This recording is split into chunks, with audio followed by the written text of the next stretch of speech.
গিৰ্জাত আহি পেলাই পলিটিকেল কথা ক'বলৈ মন নাই। মই আজি লুথাৰিয়ান চাৰ্চত একেলগে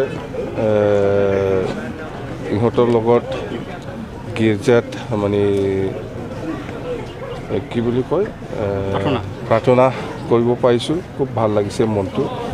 আৰু আমি ঈশ্বৰৰ ওপৰত আমি প্ৰাৰ্থনা কৰিছোঁ এইটোৱে যে আমাৰ BTC অঞ্চলত যাতে শান্তিকৈ সকলোৱে বসবাস কৰি থাকিব পাৰে, সেইখিনি কথা। আৰু মণিপুৰত যিখিনি ঘটনা হৈ আছে এইটো সোনকালে যাতে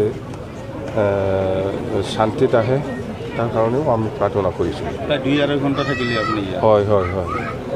ছাৰ, ডক্টৰ হিমন্ত বিশ্ব শৰ্মা চৰকাৰৰ 2 বছৰ সম্পূৰ্ণ হ'ব। আপুনি কিমান নম্বৰ দিব? 10 নম্বৰৰ ভিতৰত যদি দিয়ে? মই লেকচাৰাৰ না প্ৰফেচাৰ না কি, মই এনেকুৱা নাম্বাৰ দিবলৈ যদি আপুনি সাধাৰণ পাব্লিক হিচাপে সাধাৰণ পাব্লিকে কি নম্বৰ দিয়ে নিদিয়ে মই নাজানো। মই মুঠতে মই লেকচাৰাৰো নহয়, প্ৰফেচাৰো নহয়, মাষ্টাৰো নহয়, কাৰোবাক এনেকুৱা নাম্বাৰ দিব পাৰা। তথাপি আপুনি কেনেকুৱা পাইছে চৰকাৰ? ঠিকেই চলি আছে অসমত, চবেই ঠিকেই চলি আছে। আমিতো এনে নেগেটিভটো আমি পোৱা নাই, দেখা নাই। মই নাম্বাৰ দিয়া নাই মই এনেকুৱা। মুঠতে ভাল পাইছে আপুনি? ভাল চৰকাৰ চলাই আছে। কৰ্ণাটকৰ নিৰ্বাচনৰ কথা যদি কৰ্ণাটকৰ কিবাটো কেতিয়া আছিল? এইটো ইলেকশ্যনটো এইটোতো মইতো অসমৰ মানুহ হৈ মই কেনেকৈ ক'ম তাতে কৰ্ণাটকৰ পলিটিক্সটো নাই এইটো নালাগে দে।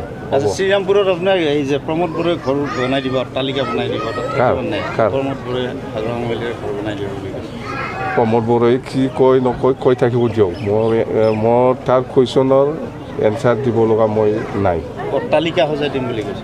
এইবিলাক প্ৰমোদে কাৰোবাৰ ঘৰ বনোৱা মানুহ, সি লুঠি যোৱা মানুহে কাৰোবাৰ এনেকুৱা মানে অট্টালিকা বনাব দিছে আপোনাক ট্ৰাক গনিবৰ কাৰণে। প্ৰমোদে এনেকুৱা খৰচা কৰা মানুহ নহয়, আপোনালোকে জানে। সি লোৱা মানুহে, সি লুঠি আছে।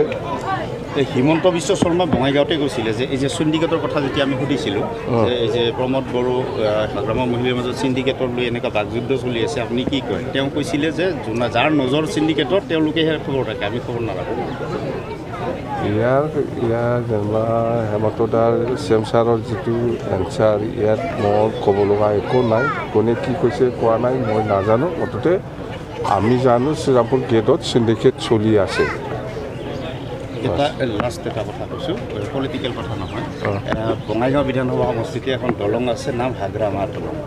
এই দলংখন বঙাইগাঁও বিধানসভা সমষ্টি অঞ্চল নাই। এতিয়া বঙাইগাঁও নহ'ব। এতিয়া এইটো চিৰাং হিচাপে থাকিব।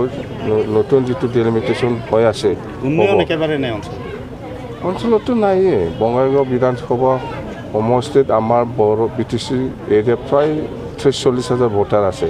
একো উন্নয়ন কৰা নাই দেই।